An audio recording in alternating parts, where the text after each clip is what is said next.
If there's a more confounding online casting platform in existence than Voice123, I can't imagine what it would be. But Nikki Schwartz is here to save the day because she has actually managed to crack the code, or so I've been told. Nikki, have you cracked the code on Voice123?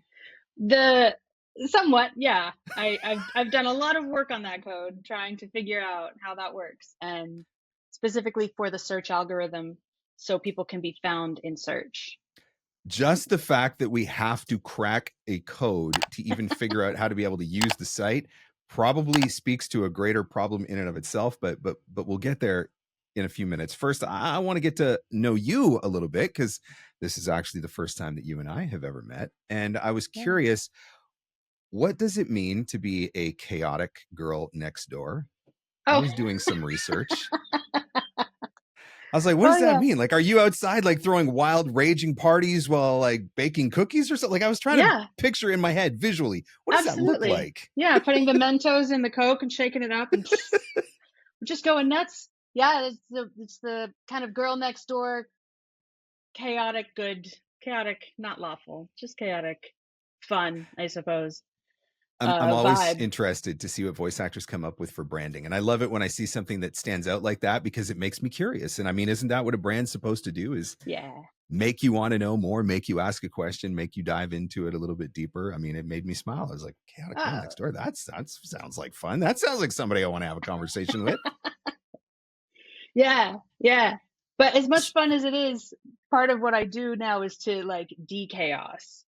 Well, I mean, in order to be able to adequately and successfully de-chaos, I would assume that one must have a solid understanding of the chaos in the first place, right? So you have to be there before you have to be in it before you can decode it or whatever. I totally agree. Yeah. Right on. So tell me about the journey from teacher in China to voice actor in Springfield, Missouri. Wow, you did your homework. I'm so impressed. Okay. Yeah, so there's a story in there. There's a little story. So I wanted to go on my one big adventure like a hobbit. I knew I had one chance. Okay. And you know, the furthest that I could get from where I was when I was graduating college was to dig a hole through the earth, and you end up in China. So I moved to China. Got a job there as a teacher, you know, as you do when you have nothing else that you know. And had a fantastic time. Enjoyed teaching a lot, actually, language teaching. Moved through the ranks, got into like corporate management. That was not so much fun. Moved to the British Council, where I was doing like language assessment and IELTS and that kind of thing. So I actually stayed in China for 11 years, but partway through, I was at this party and I ran into a girl who said, "Oh, hey, I'm a voice actor." And I was like, I said the same thing that everybody says. That's amazing. I've always wanted to do that. You know, it's one of like 3 answers. My mom always told me I had a great voice. Oh, that's the other one. Good for you. You nailed it. It's almost like you know, I've talked to people about this before. And I said, how could I do that? And she goes, well, we don't have any jobs available. And I was like, oh, okay, whatever. But then later she actually called and said, we're adding some children's shows and we need another woman. And would you come in? And it was a dubbing studio attached to the biggest animation studio in China. So I went in and auditioned, and they thought I was, I guess, decently trainable, because I was terrible, you know, but I was at least, as we all are when we first start out. Oh my God, yeah.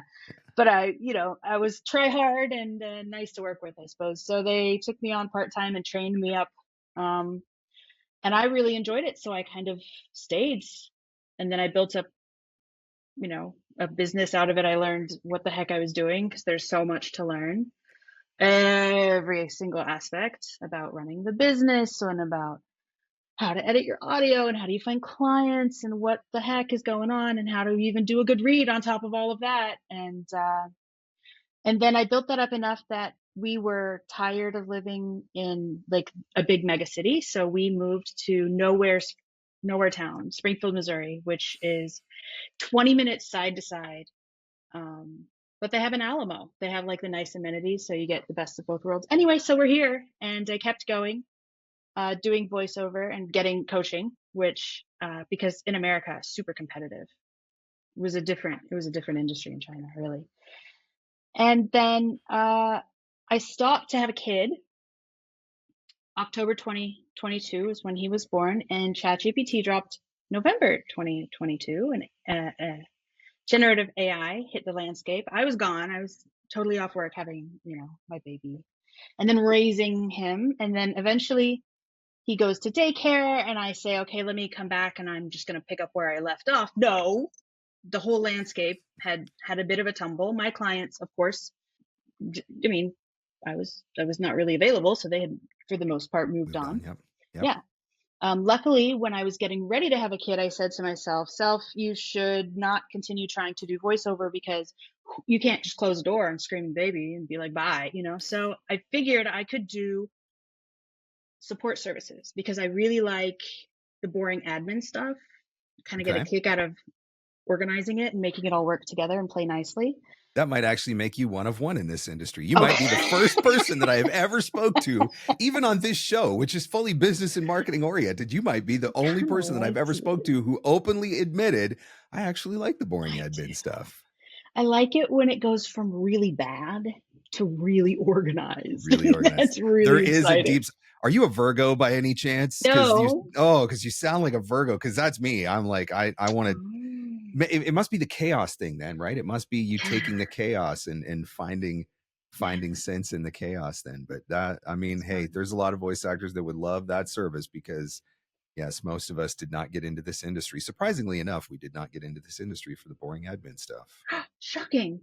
You find ChatGPT, you decide that you want to, you enjoy the boring admin stuff. The voiceover industry has kind of shifted. So where does that leave us? I offered support services, going into right before I was going to have the kid.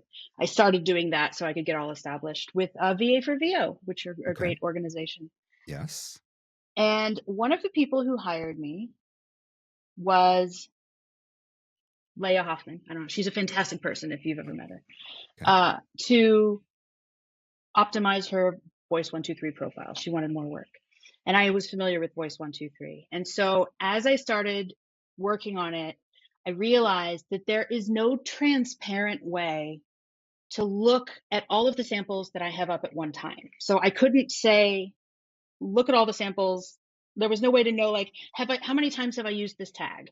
How many samples do I have that are fully tagged versus incomplete? Have I overused keywords? Like, there was no way to see that. So I built a thing that would let me see that.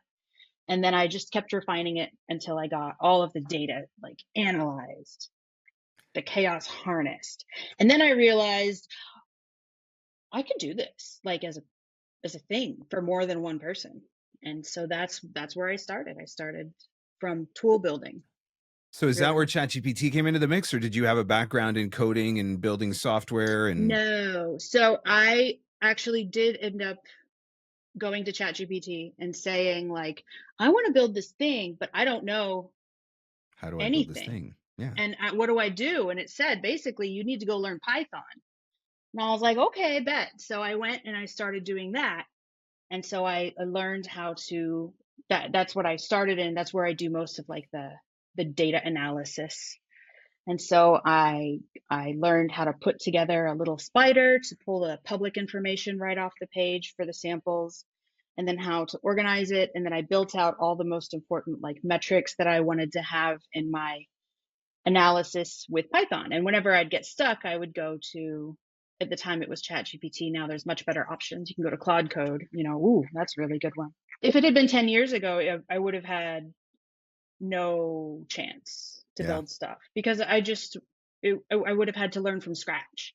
Yep. But this way I could say, I'm stuck. What am I doing wrong? And I can get the answer, like, really fast. And I can say, explain it to me like I'm 5. I don't understand what this means. And I learn really fast. So yeah, so that's kind of where that merged together. This is where most voice actors, we look at AI as this existential threat to our existence. We're very anti-AI. A lot of people in the industry don't even want to discuss it at all whatsoever. I've had people on the show to talk about AI before, and I'm a guy who, I don't think I ever got negative feedback in this industry ever until I started talking about AI, because it's like the subject that you don't talk about, because it's worse than the F word. Can we just take a minute to acknowledge how freaking awesome it is that you go from somebody who has no clue about any of this stuff to using this tool to teach you how to code and build another tool that you Right. are now able to use. And now you're like the most popular person in the world if you can help voice actors figure out Voice123, and right, if you can help them crack that code, fix their profile, book more work, Yeah. like you're adored. But that didn't happen without the AI, which we're supposed to hate. And so I just think it's really cool that you were able to use. That's the way the tool should be used, Yeah. in my opinion. Like that's the cool side Yeah. of AI, is being able to I use it to agree. do things like that. Yeah, it helps me do stuff that frees me up to do the important human Yeah. creative part. It can do like the manual labor that nobody wants to do anyway. So I'm assuming then, because you have now been able to unlock the secrets and mysteries of Voice123, that you've probably also unlocked other secrets and mysteries of the universe, because I feel like you would have to be able to do that in order to crack this code on Voice123, which, I mean, I legitimately remember, this is a couple years ago, but I legitimately remember asking the CEO of Voice123 to explain the algorithm, and he's like, I have no idea, I can't. He literally could not explain his own algorithm, and I was like, if you can't explain your own algorithm, I mean, I get it, he's the CEO, but still, I'm like, if you can't explain your algorithm, how the heck do you expect the rest of us to figure it out? But somehow you have magically figured it out. So that is pretty impressive, because I mean, I'm old enough to remember when having a profile on an online casting site meant you uploaded a couple of demo clips Mhm. and you wrote a little brief bio, and then you just started auditioning your face off until you booked. But that is definitely not how Voice123 works now. It could be, but then you're stuck on the audition rat wheel. And if you don't do that right, you get Then punished, you got nothing. right? You end up in freaking online casting purgatory because Yeah. you submitted too many auditions and didn't get enough likes, and Yeah. you drop to the bottom percentiles or whatever. Like the whole thing just feels like this game that you have to understand in order to be able to make it work. So Right. do you think that this algorithm driven casting experience, do you think it makes it better or worse? Ooh. And maybe there's two perspectives on that, because maybe there's the talent perspective and maybe there's the buyer perspective. But Right. I'm just curious what you think, because you've obviously you understand it enough to know what's going on. So what do you Yes. think? So I think it's useful for there to be an algorithm, but when the algorithm is a bit clunky, it can be difficult to navigate. Okay.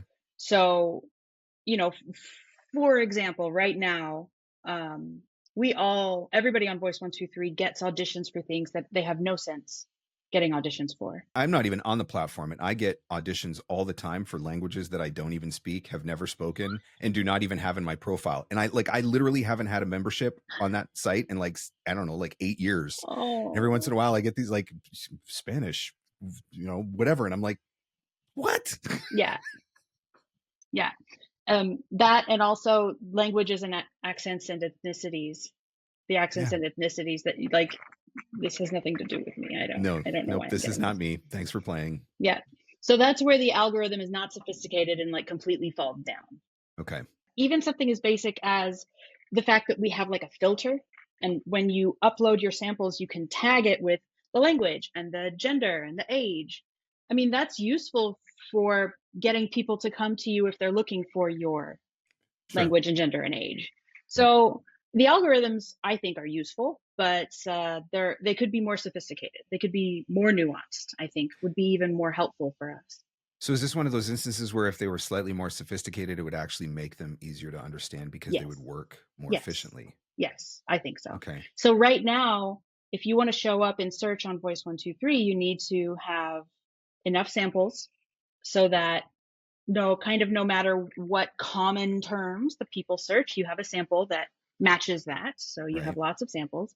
And Okay. you also need to make sure that you've fully filled out all of the tags, the categories that you can. So the purposes of recording, the voice styles, every segment that you can fill out with information from one of their drop down menus on the sample, you fill it out fully. and then you take advantage of the search keywords. And so the point is, every single individual sample needs its own special treatment, and it takes a lot of time and a lot of effort.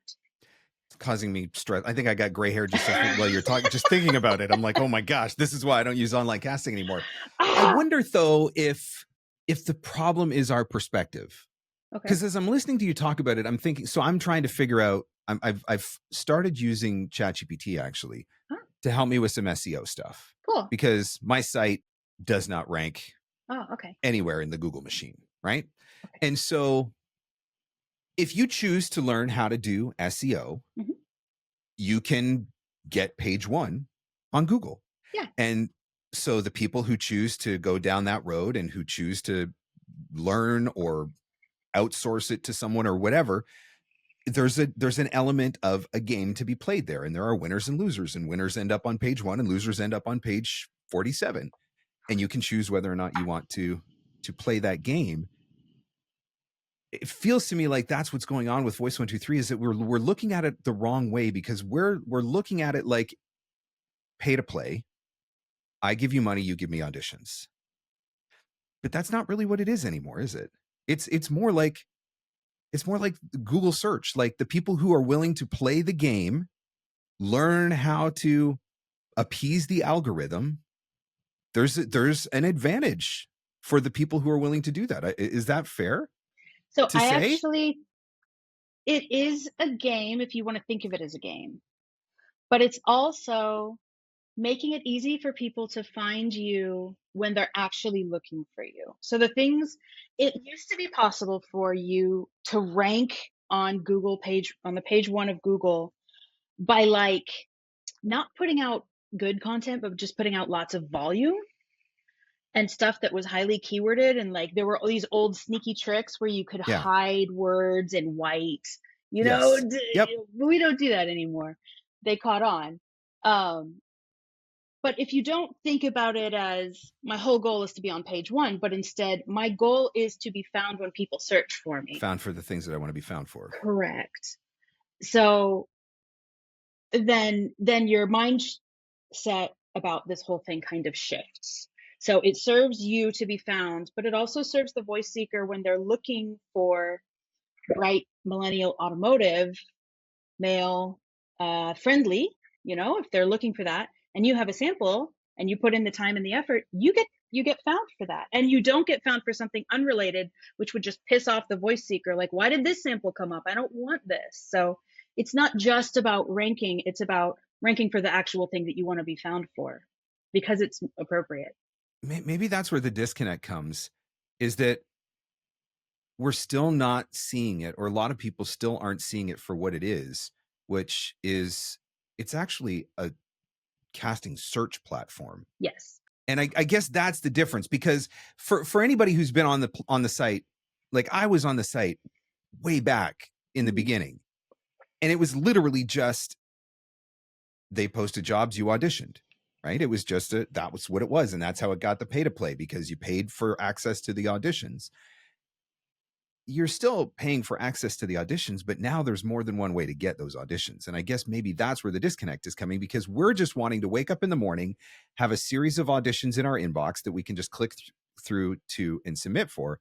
But there's this whole other world that's happening on Voice123 that if you're not optimizing for, you're missing out. And that's the buyers who aren't necessarily posting an open casting call, but they're searching for what they specifically want to find. Yes. So I think of it as, actually, Voice123 has 2 completely separate algorithms. Okay. Totally separate ones. Okay. One is the one that everybody complains about being opaque, which is, what is this percentage thing, and how can I get more auditions automatically matched by Voice123?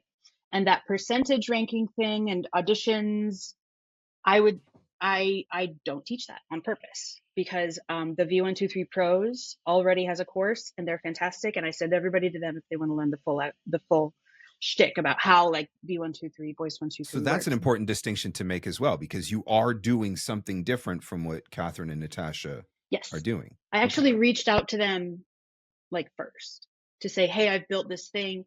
I would love to work with you and not like against you. I have no interest in drama or stepping on toes. I think we do different things. Can we talk and meet? And they were lovely. And they were like, yeah, we definitely do different things. So that one algorithm is the automatic auditions from Voice123 and ranking. The other one is the search, Okay. which a lot of voice seekers will put up an audition, an open audition, but a lot of them will also just search. Because who has time to listen to 200 auditions? Exactly. So I think Yeah. the people who are more experienced, who have less time, who want to just like boom, boom, boom, will do search. And there's like a hybrid in the middle. You, as a voice seeker on Voice123, when you put up your audition, you go through the process. At the end, after it's all submitted and it's up for however many people to audition for, you come to this screen that looks a lot like the search screen. And you have a toggle that says, show me just my favorites, which a lot of them will toggle on. Show me just my people that I have favorited, profiles that I've favorited. And Okay. then there's another toggle that says something, I'm paraphrasing, show me the voices, the people who have samples that match my casting specs. So the thing that I just uploaded, if I put in the language and I put in the information about it, show me the people who have samples that match, then they can listen to those for a second or two and go, yep, invite to project. Yep, direct invite this guy to project, direct invite Okay. that guy to project. And it's Okay. kind of like being shortlisted. I mean, it's Right. kind of like you've been previewed. So naturally, you're more likely to book the thing that they have directly invited you to if they've listened to what you've done. Right. So it's kind of like cutting the line a little bit. And instead of just always being reactive and auditioning, you put up the work that you want to book more of, and you make it easy for people to find you because they're looking to book you, you know? And again, I haven't been on the site for a couple of years, so I'm Sure. sure some of this has changed. But it used to be that the auditions were sent based on, you know, are you male? Are you female? Are you middle age? Are you young adult? Are you senior? Mm-hmm. Um, do you have a commercial demo? Right. So if it was a commercial project, that might be it. It might be that it's a commercial project, so they invite people with a commercial demo, and it's for a male voice, so they invite people who are male with a commercial demo, and it's for a young adult, so they invite people who have a commercial demo, are male, and are young adult. And that Mm-hmm. was kind of how it sorted. But what you're saying is this is like level 2. This Yes. is now where it's okay, you're male and you're young adult and you have a commercial demo, but I want the guy next door and Yeah, you have a guy next door read. exactly. And So it's you narrowing send, it down even further. yes. Okay. And that's where you come in. Mm-hmm. You're helping us to go from the general, I'm a youthful male voice actor who does commercial and corporate and whatever, Mm-hmm. to I'm a youthful male voice actor who does commercial and corporate and explainer with a dad voice and a guy next door voice and a millennial voice and a happy and an Mm-hmm. upbeat and a sad and a whatever, Yep. insert descriptor here. Yep. Because so many of the projects do give you sometimes it just feels like every project just asks for conversational, but it's pretty Yeah. hard to Like you're talking optimize to for your that. best friend. But then if they say that conversational, like you're talking to your best friend, if you have a clip or something that one person's going to have conversational, Yep. but the person who has conversational talking to my best friend, that one goes to the head of the line. Is that the stuff you're talking about? Exactly. Okay. Yeah. I don't want to do that. Okay. That just feels like a lot of work and a lot of stress. So I'm so glad that you're here. Yeah, that's what I do. So yeah. Okay, so tell me about how do you do that? Because I can say so I have a voice sampler and it's on the voice sampler is on my website. And one of the things that Bob Merkel's talked about in Voice Sam is labeling based on types of reads, for example. So Yeah. what we were just talking about. My problem is I don't have a freaking clue. I don't know how to come up with what is this? Is this my guy next door? Is this my youthful? Is this my whatever? So do you have Okay. a system for figuring that out? Okay. So I'm gonna have to say, Mark, that's of course you know this. It might be harder for you to do it for yourself. But if Yeah. I were to come to you with 10 samples from literally any English speaking voice talent, and I said, what genre is this? How would you categorize this? There's no way that you wouldn't be able to say, Come up with something. yeah, Of Yeah. course. And But we can't, of something, course, it's always harder to do it for ourselves. We're too yeah, close to our own stuff. That's right. fair. But something else that I do is I watch casting specs. I see what's coming through, and what kinds of keywords are casting directors and agencies putting into their casting specs. What are the recent celebrity touch points that they're putting in the cast? You know, are there new trends? Are there, and then I take all of all that text and I crunch it down into lists so I can see what are the most frequent words. What should I be focusing on now? I can look at, you know, for some people I say, uh, go and collect all of the things that you've booked, all of the specs, all of the text, and put it all into one place. And let's see what really you're booking. And is that how we have do we have those keywords in your profile and all of your samples, or do we not? And if we don't, but you're booking that, that's stupid. That's like a Why aren't you there? mismatch. Yeah. So you don't have to always come up with, I mean, I do it enough that I'm pretty darn fast now, but I categorize every sample, think about it, not just like, what is this, but what is the usage? What is the placement? Is it fast? Is it slow? What's the pitch? Is there anything, a timbre of the voice? Is it particularly gendery, very masculine, very feminine? What kinds of, if I had to give it a role, doctor, nurse, Mm-hmm. you know, or, you know, this sounds kind of like a cowboy or a Western movie, you know, um, and then what is this, what is the person actually doing? Are they being helpful? Are they being snide? Are they being sarcastic? Is there any humor at all? Keyword for sure if it's funny, because not everybody can do funny and people like Yeah. funny.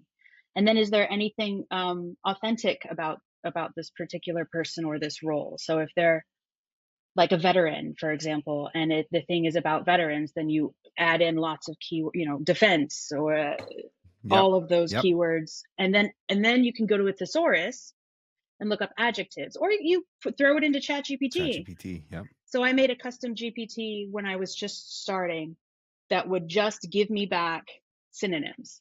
Just give me back, I'm going Nice. to give you words, give me the synonyms back organized, So so I don't smart. have to think about it, Yeah. because I can't always come up, you know, Yep. friendly. I'm stuck. My brain is stuck. Okay, well, there's affable, there's personable, there's amiable. But Yep. if you're not thinking about that and you feel paralyzed by the work, a thesaurus, a little AI tool, whatever, gets you, you know, gets you going. But the more you do it, honestly, the easier it gets. And so with some people, they're actually really good at it, but they need help sitting down, and we go through it together and like listen to samples and practice keywording. So I had David Kwikwi on the show last year. David's a voice actor who is also a data analyst for the government. That's a day job thing. And I brought him on the show because I wanted to talk to him about all the different ways that voice actors could use data in their business to, you know, oh, improve their business. And David and I had talked about it, and I even said, like, this is going to be the most important episode that no one's going to listen to, because they're going to see data and analysts and they're going to be like, no, not for me. And yet, for the voice actor who listened to that episode and took the stuff, like, he was just dishing out gold. And so all the different ways that you can look at different data points in your business and analyze that to find trends, or what's working, what's not working, where do I devote more attention, less attention, etc. Right? Like, so important, but it's hard. And so people don't do it. And that's exactly what's going on right here. It's Is not we hard. just It's want to just scary. upload. Yeah, but most voice actors just want to upload their demos and wait for the auditions to come to their inbox. And it just feels like they're missing a trick. Now, you specialize in Voice123. Do you do anything on any of the other sites at all? Or is it transferable? If I do all this stuff on Voice123, I could take that and I could also put it into my samples that are on Bidalgo, or my samples that are Yep. on voices.com or Yep. whatever. And the samples that are on your website, if you want to do SEO and GEO on your websites to attract people directly to your GEO. sample. There's something people are not talking about enough. Okay. Yeah. Right? Right. Getting yourself found in ChatGPT or Claude or Gemini or whatever, because that's going to matter more than SEO. I think it's a nice happy marriage of just, you know, things change. SEO is kind of changing. we still have traditional SEO, and then we have, There's more than one benefit here. Obviously, yeah, if you're throwing $888, that seems to be like one of the most popular plans on Voice123. If you're throwing $888 of Voice123 and you can go through what you're offering to optimize that site, get access to more opportunities, but now you get to take all of that and optimize your website, optimize your other casting profiles. Like there's so many more ways that you can implement this. I don't know if you know the answer to this or if this is a fair question. If you don't, it's fine. But I'm curious because you talked about how there is kind of two different algorithms, and the more that I understand Voice123, it really does feel like there's two different ecosystems. There's the automatic casting ecosystem. Client posts a job, just submits the casting. And then there's the search ecosystem. Client knows exactly what they want, goes searching for it. Do you know at all, or do statistics exist at all on the percentage of jobs that are one versus another? Like this percentage of jobs is direct casting, this percentage of jobs is invitation search, or do you know anything like that? I have no firsthand knowledge, no. Okay. However, I have heard people talk about interviews with Voice123 did bring some stats at some point about how often search is used, and they have in fact been prioritizing the open chat search where people can just type in, that bar at the top. They've been prioritizing that because it used to be when you got to that search page, they had more filters that were automatically opened. And now when you go to the search page, you have to go to the filter yourself on purpose because it's always collapsed by default. So, but I don't have firsthand knowledge of this. Okay. But there are, like, it's a real thing. Like, I mean, I wasn't familiar with you. I told you I'd never heard of you before. So I was doing a little bit of research beforehand, and I reached out to Lynn Norris because I know Lynn. Lynn and I are very close. We've been friends for a long time. And I said, tell me about this Nikki person and what she's doing. And Lynn gave me the rundown, and she's like, I went through the process with Nikki, and she's like, and within weeks, I made back my membership and investment for the year from jobs that I booked as a result of direct search. I'm like, okay, well, I mean, frig. That's good enough for me. That told me everything I needed to know about whether or not this works. So let's talk about, I mean, we've kind of been alluding to it, but we haven't directly just kind of spelled it out. So step one is clips versus demos, right? So whereas before you would upload a commercial demo that had 5 or 6 or 7 clips all together in one file, now you want to upload each one of those 7 files individually and label them and tag them accordingly. Is that correct? Yep, exactly. In addition to having your so you have the demo on the whole and the individual clips. Yep. So is the name of the game, to a degree, he who has the most clips wins, because you have the most SEO potential? Yes. However, if you had 100 of the same kind of clip with the same kind of keywords, when somebody searches, you only get one at bat. You only can you have one sample that shows up. So you also you could need actually to have be working against yourself.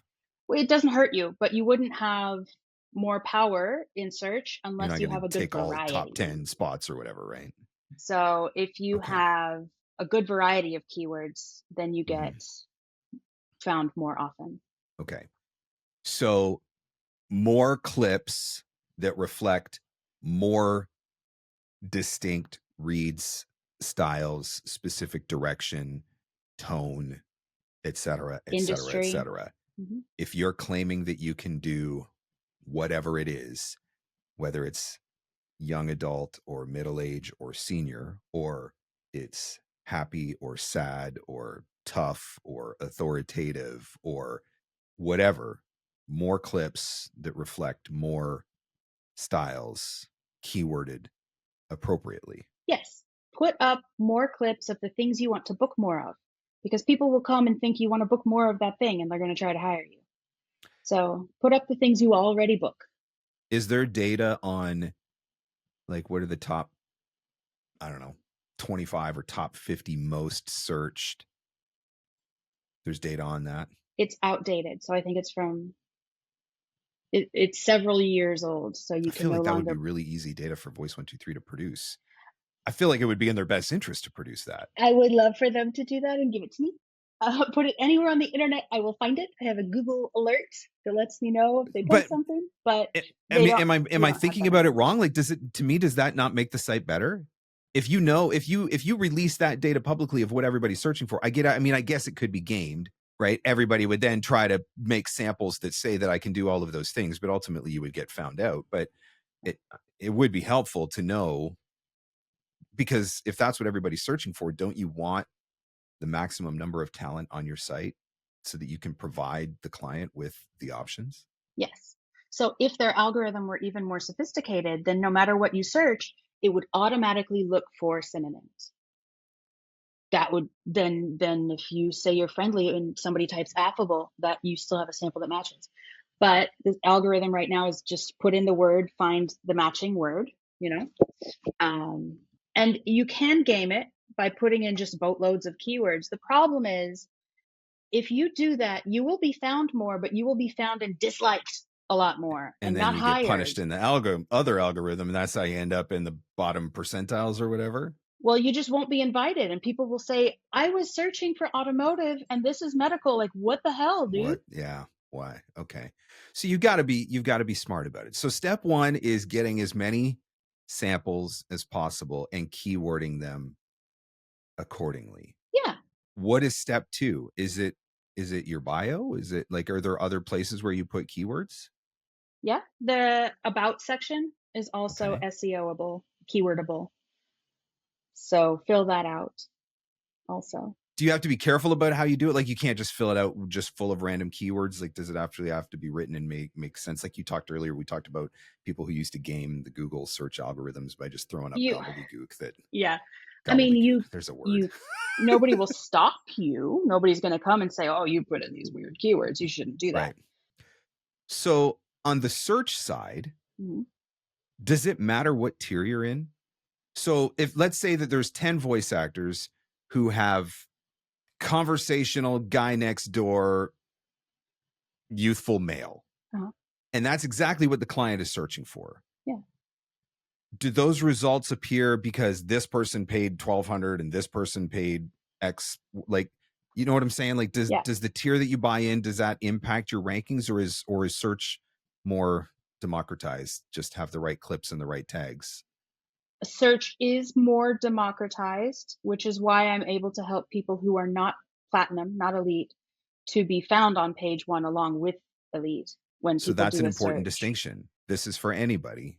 However, it is not wholly democratic. It's a democratic republic. Okay, we'll call it that. It's not really a democracy. I mean, it is still pay to play, right? Yeah. So they'll tell you, if you are on the free tier, for example, you get like up to one search, I think, per month or something that you can be found in. So there are limitations. You won't be put further back in the search, but you could just not be shown, is my understanding. But when I test it with the people that I work with, they're usually at the 888 or the 2,200 tier. It doesn't seem to matter when I search, as long as I'm putting in something to search, then it's based on the keywords. So there is an element of pay to play, but there's also an element of, if you're at $395 and you're willing to do the work to keyword that people at 888 aren't willing to do, right? That's how you beat them at the game. Exactly. Okay. At the game, at being found. I would be willing to bet that most voice actors feel about this the way I do, which is, it sounds really great, but there's slim to no chance that I am going to do this. And so that's where you come in. I'm here. Yeah. What do? We give you our samples and you keyword them, and like, explain the optimization process that you will do for a voice actor. Well, it depends. Some people want, it also depends on the investment, whether I'm doing it for them or whether they're going to be doing it for themselves, just using some of my tools to help them figure out what the heck to do. So I do an analysis I run an analysis and collect all of the data off all of their samples that they have public on their profile, not behind a login, just there. And so I put that into a report so that we can look at an analysis of the health of the profile as it is right now, as it exists, and then make smart strategic decisions about what to change, what to fix, whether something is working or isn't working, whether we have like an imbalance.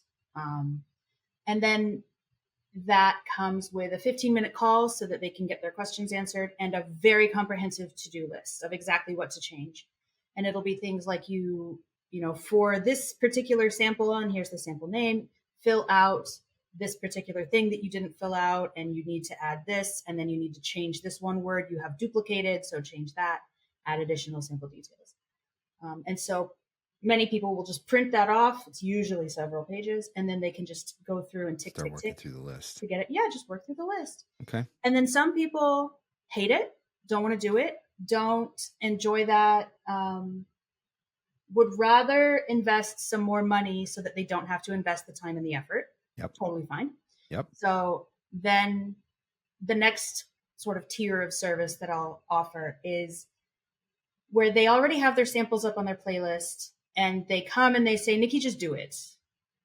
Just do it. And I say, okay, I'll see you in 2 weeks. Bye-bye.